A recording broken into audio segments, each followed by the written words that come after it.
When something is important enough, you do it even if the odds are not in your favor. You should take the approach that you're wrong. Your goal is to be less wrong. The first step is to establish that something is possible, then probability will occur. No, I don't ever give up. I'd have to be dead or completely incapacitated. If you get up in the morning and think the future is going to be better, it is a bright day. Otherwise, it's not. It's okay to have your eggs in one basket as long as you control what happens to that basket.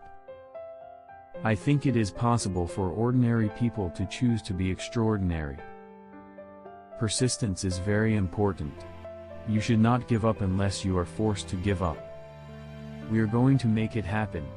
As God is my bloody witness, I'm hell-bent on making it work. Don't confuse schooling with education. I didn't go to Harvard, but the people that work for me did.